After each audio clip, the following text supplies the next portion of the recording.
I also expected you to count down. You changed it up on me. Oh, did I count up? Oh, Yeah. no. That's okay. I'm not being consistent. I'll be able to figure it out. Yeah.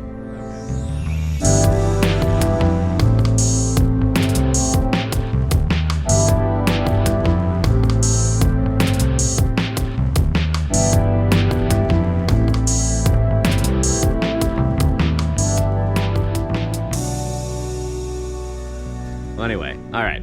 Welcome Welcome back. The name of the show, Two Idiots Talk. where we're talking to idiots. That's all of you people. And also there are two of us who talk to each other. This is the name of the show that we decided on, and we're the most popular podcast. Don't look that up. My name is Nate. And you can tell we're the most popular podcast because we're so smooth with that intro. Can't you tell how good we are at this? You can tell we rehearsed it hundreds of times, if not thousands. We definitely have an intro that we do the same way every time. Don't worry about it. I'm here with Will, my co-host. And I'm here with Nate. Hello. I like how we introduced not ourselves. That was pro strats. Right.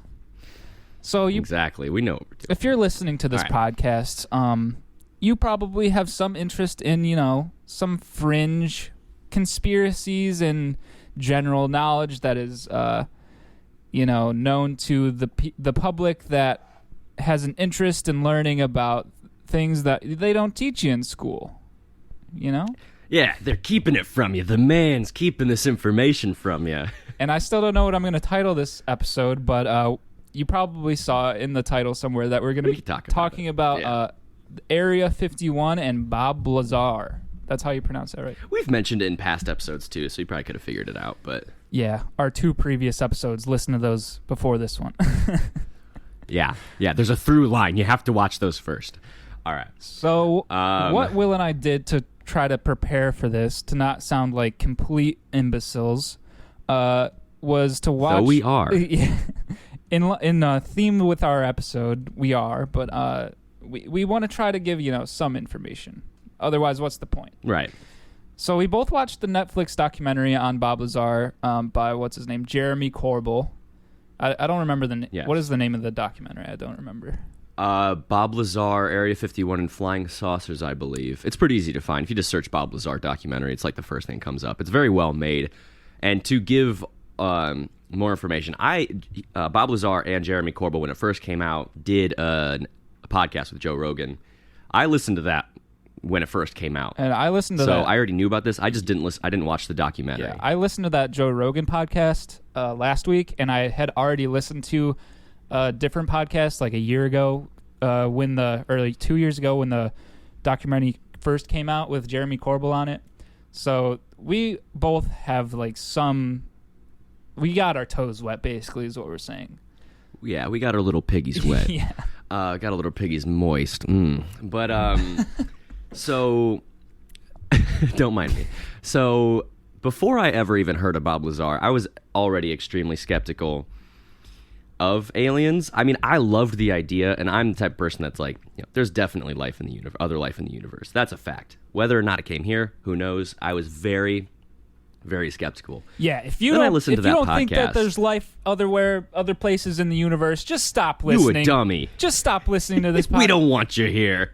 You're closed-minded. This isn't going to make any sense to you. You hard-headed freak. That's all right. That's the two idiots part. We're talking to the idiots, We got to be more aggressive with our audience. Okay, sorry to interrupt because we hate you. We do not appreciate you at all.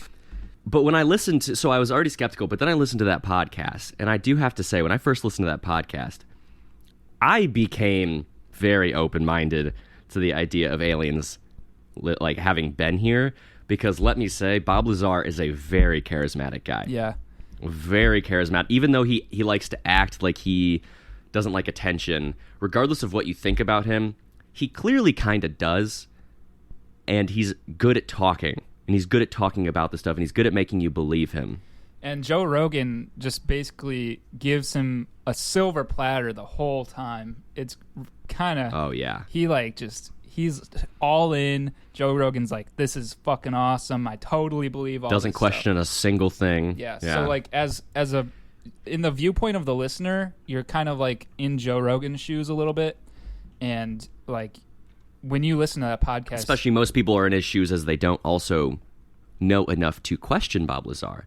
Like, not enough people would have this, like, the tool belt, I guess you could say, to, like, be like, hold on a second, I need to ask this very specific question real quick. Whether that be in, like, psychology or physics or literally anything. Like, so it's... Right, exactly. Or even just, like, if you're well-versed in conspiracy theories and what's going on. Yeah, so, it's pretty advanced.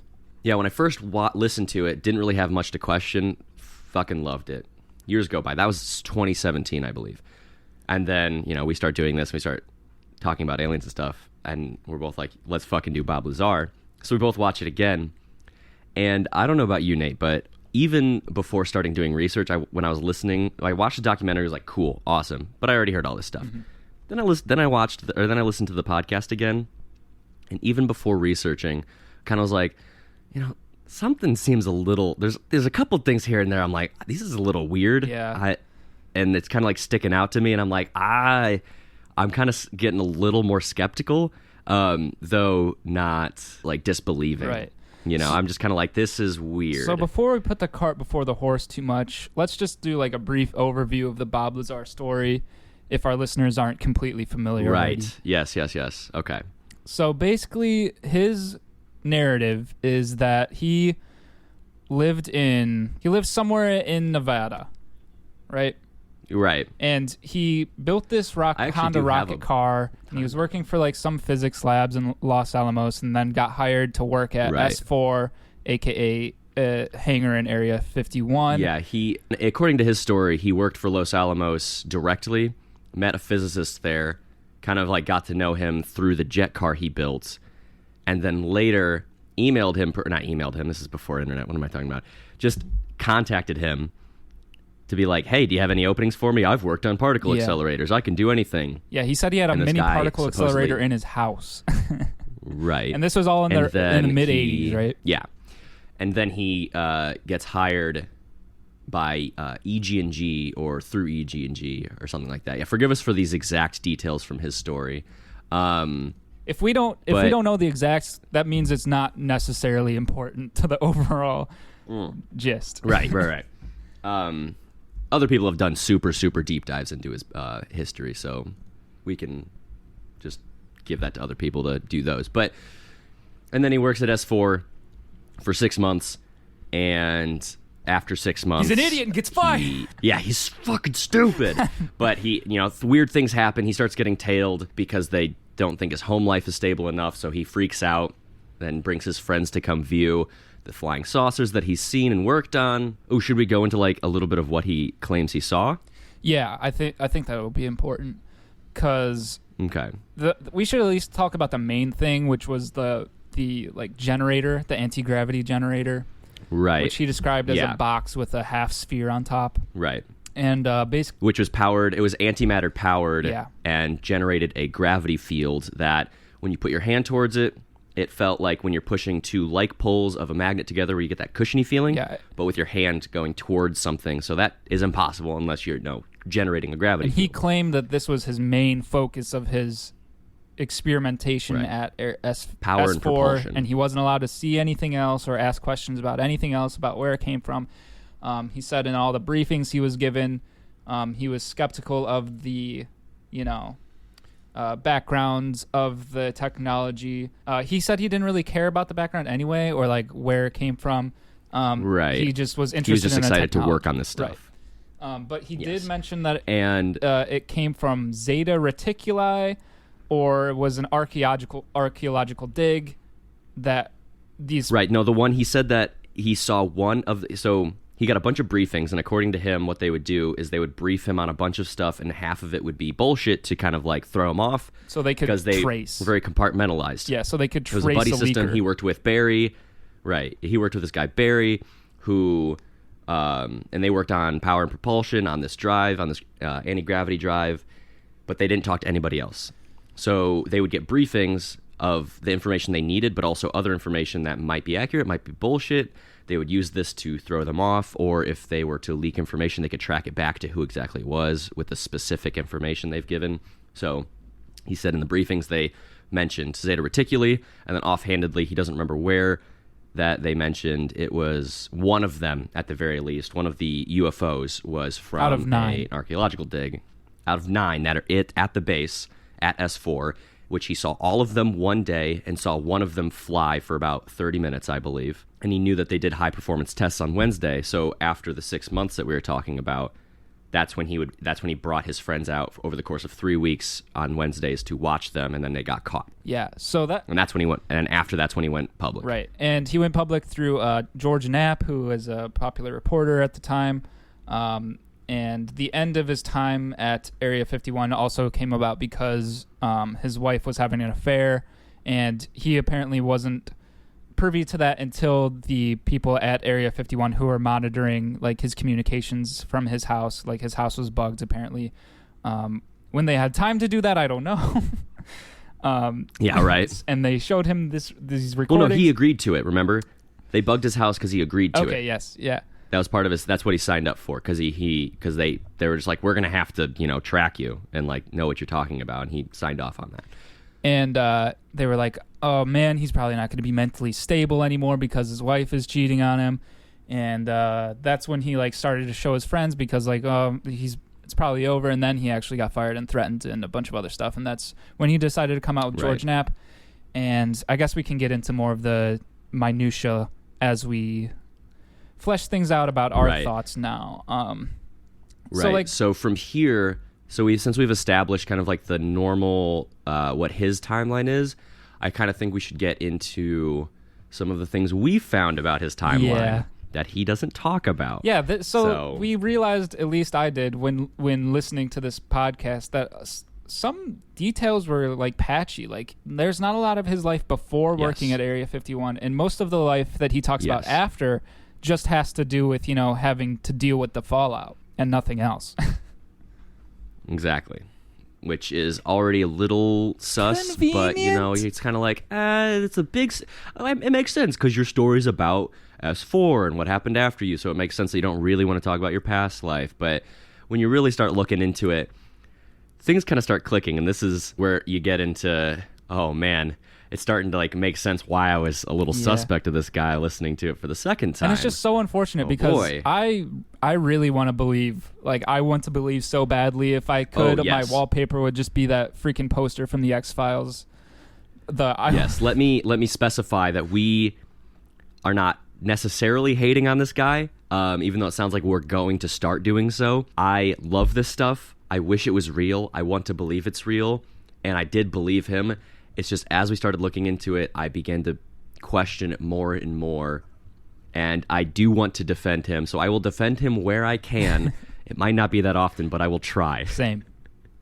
Seconded. All right, so do we want to get a little bit into the wishy-washy stuff of his past? Yes. Let's start all the way back from the beginning.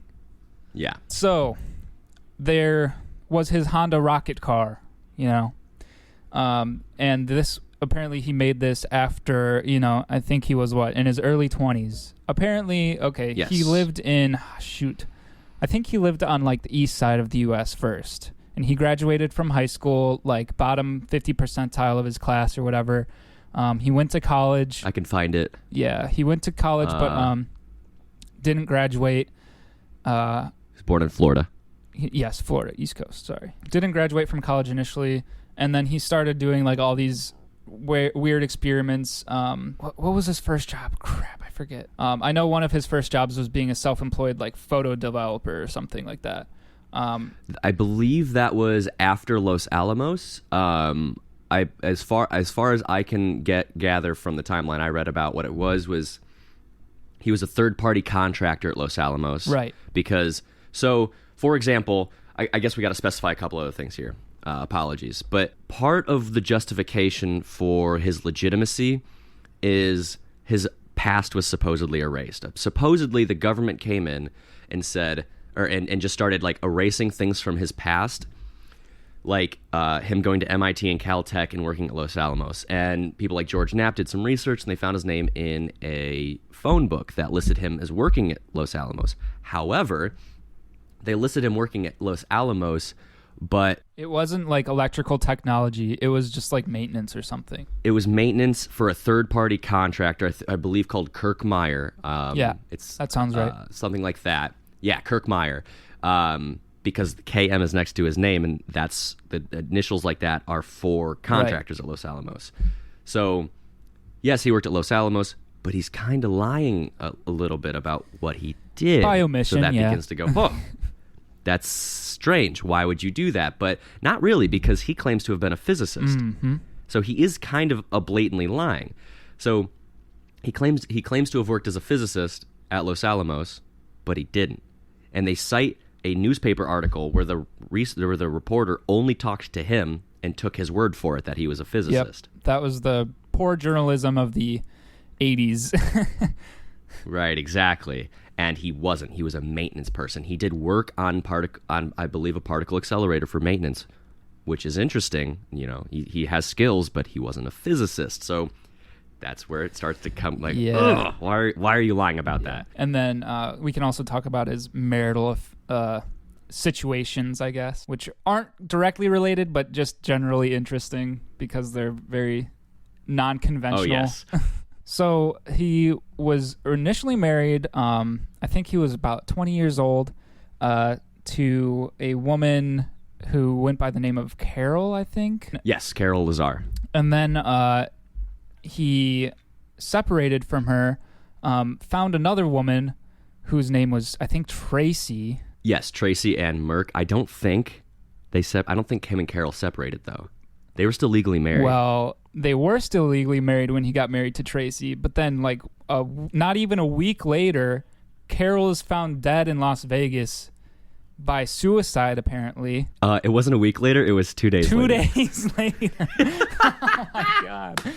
So, you know... Yeah, sorry, I'm looking at the timeline right now. I'm glad you have that up. Okay, so, you know, that's just a little bit strange. I feel like that's not too... She died from inhalation of motor vehicle exhaust, and they labeled it suicide. What? Yeah. So he married somebody else, and then his old wife killed herself, supposedly. I mean, I'll accept that it was suicide, but no autopsy was performed. And then a few years later, he gets remarried to Tracy, but she's undergone a name change at this point.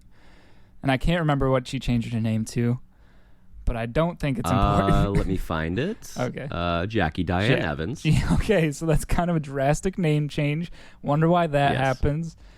And then I think he gets recruited, I guess you could say. There's a little bit more before that. Oh, okay. There's a little bit more before that. Get to it, Will. I don't remember what happens. Let's dig this shit up. He filed for bankruptcy. Oh, yeah. I did know that. Him and Tracy/Jackie file for bankruptcy. They both are taking out huge loans from banks and family members, don't pay them back. Mm-hmm. Oh, shit tons of money. Like shit tons of money. Again, I have the timeline in front of me, so I have the numbers in front of me. I don't know if these are absolutely accurate, but about $170,000 in assets and $270,000 in debt when they filed for bankruptcy. Yikes. They didn't pay back anybody. They kept taking out new loans, moving, buying new houses, forfeiting them, selling them, going back and forth, which is really fucking weird. Might explain the name change. It might explain the name change. So already we're kind of building this picture of a guy who at the very least is willing to lie a little bit and is really weird with money and jumping around to dodge debts and not paying back family members. So that begins to also get into an area of, ooh, this is a little weird. Yeah, and this is early in his life. This is even before... Just through the whole 80s. Yeah. And then he gets into, that sex brothel... Oh, I guess he scandal. buys into a brothel. But, okay. Yeah. This kind of rubbed me the wrong way when I was listening because, I think sex work should be legal anyway. Oh, that's not what it's about, yeah. It's not what it's about, but, you can't really hold it against him. I didn't get the full details. I think there's a difference. I don't know. I think there's a difference between being sex work positive and buying shares of a brothel. Yeah. Making money off of a brothel. No, you're right. Yeah. But even aside from that, even if you don't want to judge that, it's just in addition, during this time period, in addition to all of this other stuff. It's just like, what is going on? Yeah. And this is all things that he just chooses to leave out of his past because, why would you want to talk about this? Well, the brothel was mentioned in the documentary, but it was mentioned in the aspect of a justification. They said he came forward with it and laughed about it, thought it was funny, and then came forward with it after the S4 and everything, and then told the courts all these lies that we now know about, and they use that as, why would he lie to the courts? Well, I mean, we'll find out, as you were saying. In that court proceeding, he's like, I went to Caltech and you can't find it. I went to MIT, you can't find it, whatever. And like, one thing I heard when I was doing some researching is that why haven't any like students or professors from Caltech or MIT just come forward anonymously to George Knapp or to Jeremy Corbell? Like they don't have the only threat that they have is what Bob Lazar says is the government coming after his friends and his family, other than him to like silence his story. And I can't. That just seems so convenient to me. Like because if you go to a university, you're with hundreds of, maybe even thousands of other people. Like there's no way that the government could spend that much resources on silencing everyone. No, not to mention the fact that all of these records that were apparently expunged were in microfilm. They would have had, this isn't modern day, they would have had to go to all of these places and physically splice out these sections in the microfilm and put the microfilm back together. Yeah. One, hell no, that's not going to fucking happen. Two, I'm pretty sure there's no evidence. Like I read somewhere that they examined the microfilm. There's no evidence of splicing. Yeah. Either. So, not to mention, the two professors he brings up by name and even spelled their name. One, I forget which is which, or what the names were exactly. My apologies. But one of them he claimed was from like Caltech, and one from MIT. Can't remember which one, but one of them was not a professor at either of those. He was a professor at Pierce College, which Lazar did go to, and there is record of him going to Pierce College, which, why didn't they expunge that? And then the other one was a fucking teacher at his high school. Yeah. So more lies.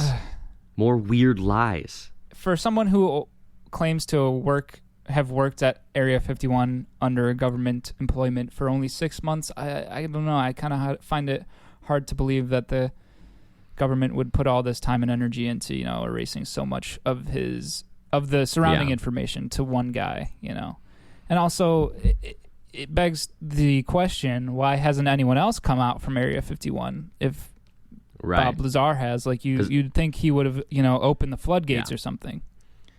If he came forward as insurance, as he claims, and it worked, and he's not dead, why didn't anybody else come forward as insurance to corroborate a story, which would then bolster the insurance? Like, if somebody else came forward with him, that would not only like give insurance to them, but that would suddenly be like, oh, this is very legitimate. Now, if anything happens to either of them, it's like, oh, fuck. Yeah. And I kind of want to defend him a little bit because, like, even if he didn't work at Area 51 and this is all just a big story, maybe this is like his long game of, playing, if there is something happening out in the desert in Nevada, maybe this will like spur some people along to do some more investigation. Yeah. Maybe he's just got a big conspiracy and he just wants to see something come to fruition. Maybe he's playing 4D chess. 4D chess, Bob Lazar. Oh, shit. Okay. So now he gets into S4, which he got in by talking to this one physicist. I want to say the name was Teller. Does that sound? Is it Teller? Yeah. Talked to Teller. Later talked to him. Later contacted him. Said, "Hey, I want a job." He got him into S4.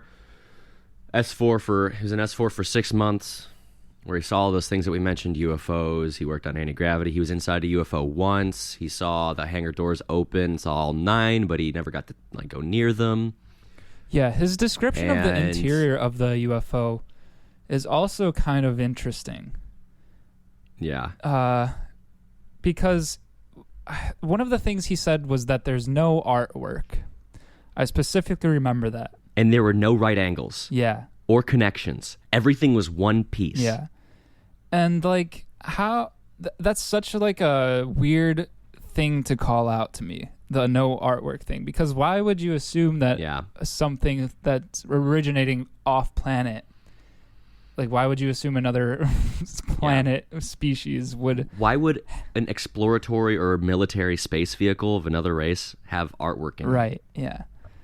Like, why is that important? Yeah. Also, he said no right angles, but didn't he say there were boxes? Like, he said there's no right angles, but then in his description of the UFO, he said part of the pieces of like the generator were cubes. Yep. So those are right angles and detached pieces. Like, there are these little things here and there that you just kind of catch. Mm-hmm. The one other thing we forgot to mention that's kind of specific to his story is that he claims that the anti-gravity generator was fueled off of element 115, a stable isotope of that element. Also antimatter. Where the like he says antimatter and then 115. He doesn't really specify how what either of those do, but he lists both of them as fuel. Mm-hmm. He says he's kind of wishy-washy on the antimatter thing. Yeah. He doesn't really lock that in. He's like, antimatter, I don't know. He doesn't lock anything maybe in. it was antimatter particle accelerator. Something like that. Yeah, maybe. See, that's the thing. Here, okay, so this is the perfect time to mention. This is why he's so charismatic and really good at talking. Because he knows just how to mention things to just the right level of detail. And then move off of them when he needs to in such a way that you never really think about it. You just kind of go with it and you're just like, oh, okay. Mm-hmm. Oh, okay. Oh, yeah. Yeah. Okay. Uh-huh. And you just kind of keep going. And he's a very good talker. And after you kind of hear about these small lies throughout his life, kind of just makes you, what else should I be skeptical of? And then you start to hear these things and you're like, well, there's very specific things you are not talking about. And you're specifically trying not to talk about. Right. And then he lies and says, or he doesn't lie, and then he justifies that by saying, oh, I can't get into all the details. I didn't see everything. I don't know. I could have been mistold. I wasn't allowed to ask questions. Yeah, and he has these backup answers for why he might be wrong about things, which is the perfect alibi. Yeah, especially for hearsay. Oh, man, I kind of wanted to tie in, too, about how we're kind of making the same criticisms of this Bob Lazar story as we were the spirit science thing. Yeah, when I was researching it, I was thinking the same thing. Yeah, but like the spirit science thing, the host of that is not as charismatic. He's not as he's not charismatic at all. Presenting as Bob Lazar, which is probably why we wanted to believe more of what Bob Lazar was saying.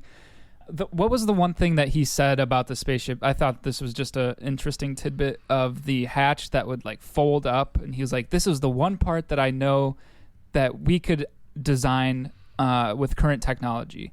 It was like a octagonal hatch that would like fold up if you like picked up one part of it. Huh. I don't know. He talked about it. For some reason, I have no idea what you're talking about. He talked about it on the Joe Rogan podcast briefly. But the other thing I wanted to mention really quick is he has like these stories in his back pocket, or like these analogies rather, of dropping off a motorcycle or a car in the Middle Ages or like in the Stone Ages or whatever. And he talks about these things like every chance he could get. He's like, you'd be amazed at how quickly you would take it for granted if a piece of technology that you didn't understand was just plopped into your lap. Yeah. And eventually you would just use it. And science is so close to magic when we don't understand it. So. Yeah. And like, why does he latch onto those analogies? It just feels so. I don't know. It just feels strange to me. I don't like when people do that in general. Well, he's trying to take your incredulity, like you're just listening to this and you're going, "What the fuck are you like? This is insane." So he brings in these analogies, semi-rightfully so, of being like, "This is beyond our capabilities." So of course it seems impossible. So if what I'm saying doesn't seem like it's capable under our laws of physics, another little subtle justification and a little alibi for his bullshit.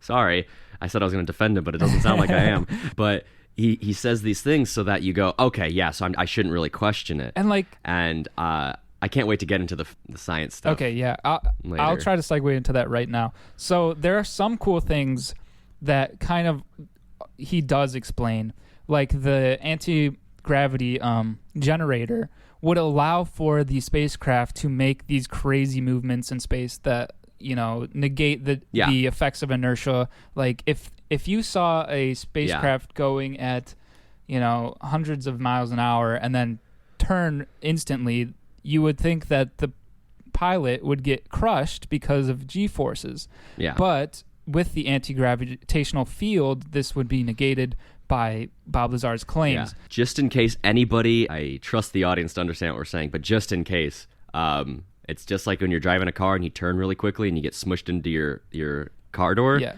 Imagine going 300 miles an hour and instantly doing a right turn, and how fucking painful that would be. You'd probably die. A body in motion wants to stay in motion. Exactly.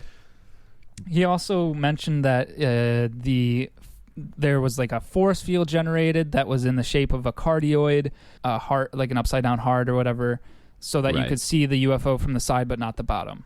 I don't know how this would distort the visible light spectrum. Oh yeah. But it would make sense, I guess, for covering up whatever. Oh no, it would. It would distort the light spectrum, but there's some inconsistencies that on my second listen I was like, that's not right. All right, I don't know if you want to take the reins here, because I feel like I could just chime in at this point whenever I remember something. Right. I mean, we can bring back some more timeline stuff as I go through this. But so as I'm listening to this again, there's a couple things in terms of the science. He claims to be a physicist too. Like, let's understand, he is claiming to be a physicist who is hired because of his knowledge. So he has no excuse when he explains things badly. Granted, he is a human, and I can defend that. Some scientists are not good at explaining what they know, but he's explaining some really basic things badly, and also doesn't seem to understand some things. So, as you said, the gravity field that he claims to be around the flying saucer that turns it into a bubble so you don't have any inertia. And he saw this when they showed him a test flight for like half an hour. And he said that you could see it from the side, but you couldn't see it from the bottom because light's bending around this gravity bubble. So at first I'm like, okay, I guess. It sounds like what he's saying is this is directional, which would make sense if you're using it to move. But then he says that they were communicating via radio. Like by radio, and he goes, that shouldn't be possible. There should be no electromagnetic wave should be able to get inside. But he just said that he could see it from the side. Yeah. Radio and visible light are the same thing. So why can you see it from the side, but radio, so there's this weird, seemingly misunderstanding that even he doesn't, he's a physicist. Yeah.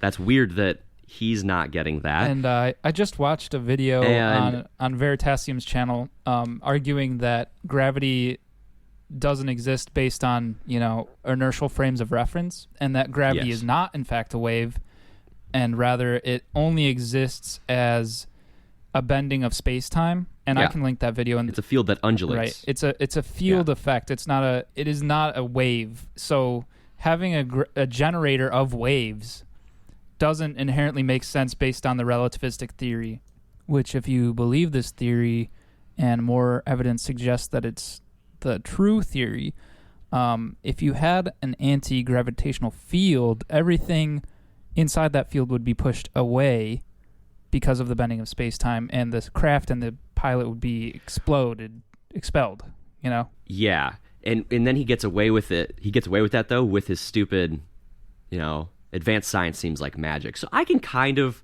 be like, all right, fine, whatever. You can maybe have a generator that affects space-time. Fine, let's grant you that. But how is element 115? So here's another thing. How is element 115 doing that? Yeah, how is that related? He claims how is it related? It's just a massive element 115. Exactly. It's just, all it is 150 protons, 115 protons. Yeah. That's all it is. Why would a certain grouping of protons and electrons and neutrons suddenly be able to affect the field of space-time itself? That's a little beyond just advanced science is magic. That's like the only justification I can think of is if he is not lying, he was fed misinformation that this is not a basic element, it is a compound that they just didn't want to tell him about, so they labeled it element 115. But then in the documentary, he gets so skittish around the fact that his home and his business was getting raided by the CIA that he might have some of the 115 that he stole. And then he's like, I don't want to talk about it. Exactly. I also love that he retroactively puts in the videos that were released in 2016 of the Tic Tac UFO. He's like, yep, that's exactly how they fly. They tilt base up and then they go straight. They just zoom. They fly belly first. It's quite useful. Yeah, he's like that that he just got to see that before actually saying right, that. And he's like, that's how they manipulate the gravitational waves or whatever, or field. And you're like, I don't know. That's kind of weird that you just were retroactively saying that now that those videos have come out. And then one more thing that I merely came across. So this is just in my second viewing of things, me being like, this is weird. Coming from a physicist, he should be able to explain this better because this doesn't make any sense. And he even seems to misunderstand things. And then he also said binary star systems, since there's two stars, would create heavier elements. Oh, yeah. What the fuck? This is not true. This is not true. Oh, man. This is so dumb. Heavier elements are caused by supernovas or stars crashing together. He is claiming that a stable binary star system, merely because there's two stars, heavier elements would form. I don't want to sound like an asshole, folks, but I'm gonna be. This is so basic, and the fact that he gets it wrong makes me think he literally doesn't understand this stuff. I didn't even notice that the first time, but that's so true. Yeah. Even if you watch one video on astronomy and astrophysics, you would know this. It's so strange that he says this, and I partially think it's because he said it a long time ago, maybe when he doesn't understand anything, and now he has to stick with it. Otherwise, he's going back on something. Mm-hmm. So I start researching, and I find a blog online from a physicist back when all of this was relevant in the 90s, critiquing him. Ooh. And find. It was pretty interesting. This is where everything started to fall apart because...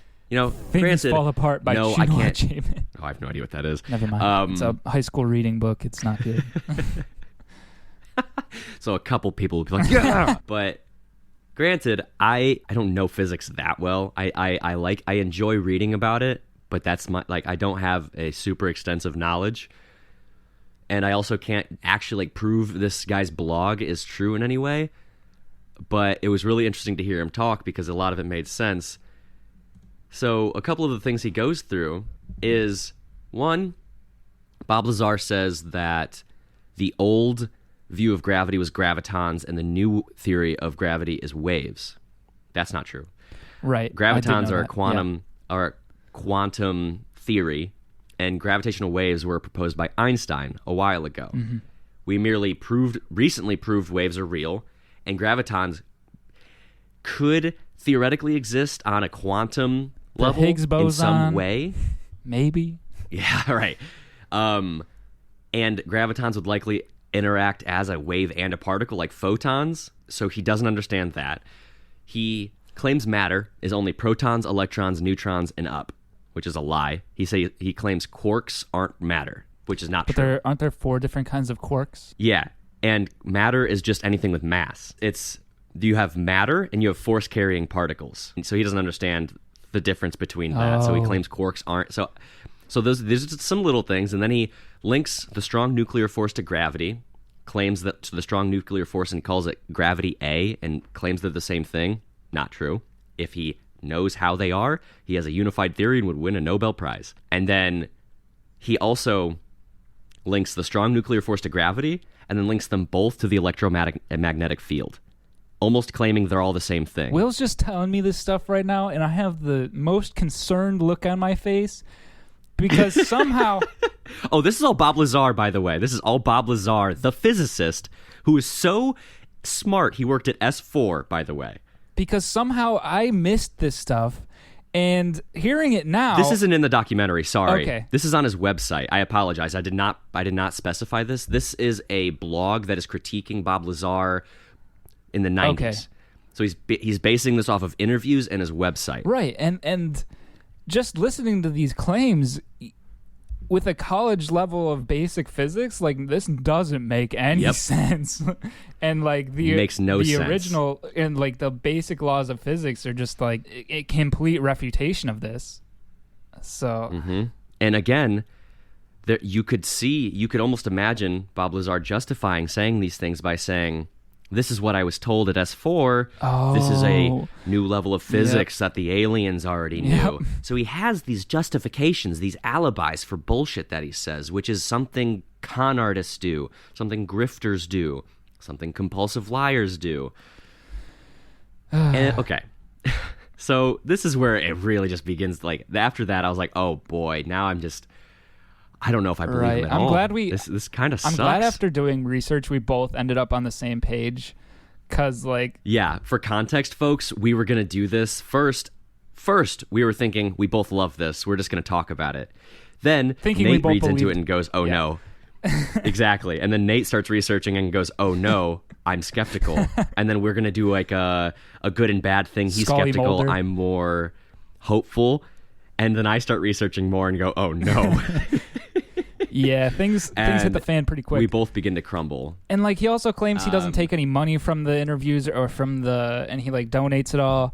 But like that's just hearsay too. Also, he's gonna write a book later, or like he has a book coming out. And he has a merch store on his website. Oh shit! I didn't know know that. Ah, fuck. He makes money off of this. And also Netflix would have bought the Corbell documentary, and Corbell sure as fuck would have given some of the money to Bob Lazar, and Netflix pays big old buku bucks for documentaries. Buku bucks, baby. All right, so one more thing about the science. This is more of a kind of okay, this can kind of segue some more into his life kind of stuff. Okay. So he claimed that Wednesdays were high performance tests for the saucers.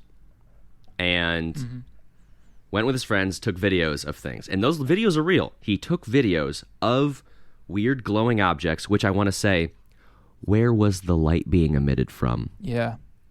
I thought it was surrounded by a gravity bubble. Yeah. He didn't say there was a light on it. Why was it glowing? Okay, anyway. So it was drawing in the surrounding light. The gravity was taking in the light. I don't know. Yeah, right. I don't know. So there is a theory of what these were, of what these glowing balls were. And it's really cool, actually. There is a known fact that S4 and Area 51 and the surrounding stuff, like at Groom, they had a bunch of different radar dishes and radar systems, and they were testing them. This is like well known in the conspiracy world and relatively proven as far as I'm aware. They had a bunch of Soviet radar stuff. Somebody proposed, and I found this on this physicist blog, and we'll link it in the description of this video. But we know that they were testing normal stealth aircraft anyway in this area with radars and whatnot. So somebody came to this physicist and proposed this theory, and he was like blown away, and then researched it and was like, oh fuck, the physics and math work out, that is possible. They're plasma rays. Oh right, I do remember hearing that. Yeah, that sounds insane, but give me a second. So and I'll link it, and he'll describe it much better than I can, but plasma rays. So what it is they are firing protons into the air very fast. And normally at low velocities, protons would smash into the air right away and not annihilate, but the air would take all that energy and kind of like heat up and kind of into a fizzle. poof of hot energy. Yeah. But if you shoot them fast enough, they move through air without being impeded all that much. And depending on the velocity you're shooting them at a certain distance, what happens is they're moving through the air with very little dissipation of their energy, and all of a sudden it's exponential energy dissipation, and it poofs in a ball of plasma. It heats the air up so much cool that it creates this ball of plasma, and they can control it well enough to make a ball of plasma shoot around the sky like a laser pointer on the ceiling. Oh, kind of like when you put a ping pong ball in a microwave. Yeah, except it's not. It doesn't need to work with the normal laws of physics of a flying body, because it's not a flying body. Right. It's like just a laser pointer. Yeah, it's just particles. It's just particles colliding with the air. That's so cool. At a certain distance. So it would look like a floating ball, a floating, shining ball. And these things have been seen other locations where they know they're testing radars. Yeah. So the theory is that they were using this to test radars, to see what would disrupt radars, to disrupt heat-seeking missiles, to see how pilots would deal with these things. And I don't know, folks, but that makes a lot of sense after I read the justification for like how the physics would work. And it makes a lot of sense. That possibly could be older technology too, because that could explain, the Foo Fighters of the World War II. Yeah, but these plasma beams, these plasma rays, I guess you could call them, would use particle accelerators. And Bob Lazar, he probably did have a particle accelerator in his room. They weren't hard to build at the time. There was like one thing you had to get over, and you could build them pretty easily. Mm-hmm. So he probably did. He probably was a tech for particle accelerators at Los Alamos. He probably did meet Teller. He probably did get a job from Teller. But he probably was also another subcontractor at S4. Mm-hmm. So in my mind, I'm finishing all this up, and my view is, yes, Bob Lazar did have some knowledge, did have some tech ability, worked on particle accelerators, got a job on a government facility that was confidential, but for other reasons. Right. He knew what was happening. He knew they had this plasma ray. He was working on the particle accelerators for them and decided to impress his friends by bringing them and telling them that they're flying saucers. Okay, that makes so much more sense. And that's like still actually interesting. It's still interesting, and we already have proof that he's willing to lie for ego purposes, and he's kind of a grifter in terms of like dodging debt, so he's like not the most trustworthy guy. And since he would go to jail for releasing confidential information, he went forward with this crazy story as insurance. That is true. And if he backs out of the story, he will go to jail. Yeah. Shit. All right. We did it, folks. Will's an investigative journalist. Yeah, well, barely. I just read a blog. Yeah, I guess that would also explain, why he's so passionate about restoring the that science kit that he talked about in the documentary with all those quote unquote dangerous components, because that's probably how he probably had that as a kid, and he probably for sure. That's probably how he had a particle accelerator or whatever, or like even something less complex or less dangerous. He also, a couple of the things he lied about, his jet propulsion thing, he lied about how propulsive it was. He said it had like 1,600 pounds of force. Mm-hmm. It definitely didn't. He also said he drove it to work every day. Do you know how much fucking fuel jet engines take? What the fuck? Yeah. I was like, nah, bro, you're not driving that to work every day. I'm sorry. Nope. No, you're not. That'd be like a month's paycheck of fuel. Yeah. No, he was not making that type of money. Not making that type of money. And like also, he never mentions that he did like the photography. What was that called? Developed film or developed like photos or something. Yeah. Why did he never mentions that?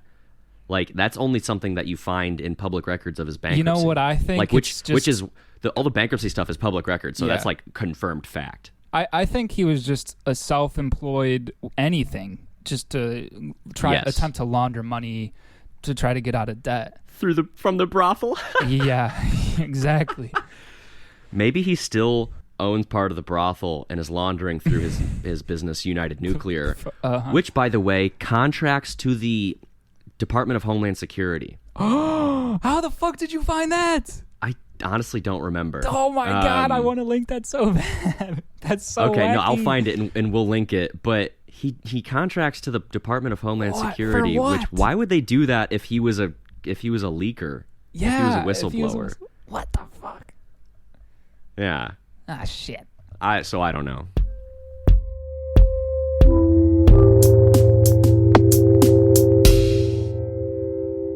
Thanks for listening.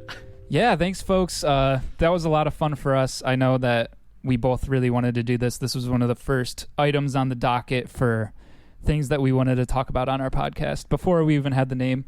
I'm kind of sad how our perspectives have changed. Once we went down the rabbit hole, it kind of crushed our dreams. I feel like that's just gonna happen on a lot of these things. Yeah, it's just really easy to get caught up in like fantastical stuff when you don't really have the time to look into it, or the impetus, Like, yeah, but we hope you enjoyed that. We encourage you to look into it yourself. We'll try to link as much as we can in the description, and we'll figure out how to get that to you if you want to check it out yourself. But I'm Nate, and I'm Will, and we're two idiots talking to idiots, I guess. Two idiots talking to idiots. Perfect. All right, we hope you come back next time.